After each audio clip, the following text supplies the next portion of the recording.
আসসালামু আলাইকুম রহমতুল্লাহ। আশা করি সকলেই ভালো আছেন। তো ইদানিং একটা বিষয় দেখা যাচ্ছে যে কোকা কোলা নিয়ে। আসলে ভাই দেখেন, আজকে সারা বিশ্বে মুসলিমরা মার খাচ্ছে, অথচ আমরা অনেক মুসলিম রাষ্ট্র পাশে আছে কিন্তু তারাও কিছু বলে না। তো আমরা জনগণ যারা আছি আমাদের নিজের থেকে যতটুকু করা সম্ভব তাদের পাশে দাঁড়ানো, সেটা করা দরকার। তা আমরা কিভাবে করব? দেখেন, আমরা তো তাদের পাশে দাঁড়াইতে পারতেছি না।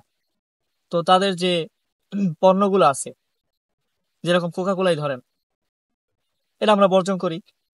এবং দেখেন যে তাদেরকে ফিলিস্তিনদের ভিতরে যে ইসরায়েল আছে তাদেরকে যারা সাপোর্ট করে তাদের তাদের পণ্য আমরা বর্জন করব।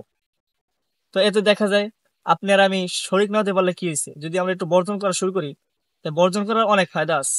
আপনি বর্জন করে দেখেন, দেখেন অনেক টাকা কমে যাবে তাদের। আর আমাদের মুসলিম ভাইদেরকে হত্যা করে তাদের ওই আমাদের টাকা দিয়ে আমরা হত্যা করি।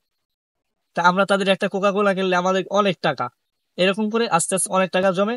আর এই আমাদের টাকা দিয়েই আমাদের মুসলিম ভাইদেরকে হত্যা করা হয়। তো আমরা যদি এরকম ভাবে বর্জন করা শুরু করি, অনেক ভালো হবে। তো সেই হিসেবে আমরা সকলেই চেষ্টা করবো এগুলা বর্জন করার জন্য। আর দ্বিতীয়ত হলো, আপনি একটু খেয়াল করে দেখেন যে পুরো বিশ্বের ভিতরে মুসলিমরা যদি একতা না থাকে, অন্য বিধর্মী যারা আছে তারা কিন্তু একভাবেই কাজ করে যাচ্ছে। এটা খেয়াল রাখা। তো আমরা নিজের স্তর থেকে যতটুকু সম্ভব আমরা এগুলো চেষ্টা করব।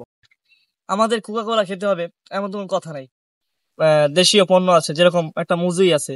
তো মুজের ভিতরে একটা সিস্টেম আমরা নতুন একটা বাইরেছে, আমরা দেখতে পাচ্ছি যে 1 টাকা করে মুসলিম ভাইদের জন্য যায়। তো 1 টাকা করে যদি আমরা পুরো দেশের মানুষ, বাংলাদেশে যেমন 16 কোটি, যদি সবাই 1 টাকা করে খায়, 1 টাকা করে, তা 16 কোটি টাকা হয়ে যায়।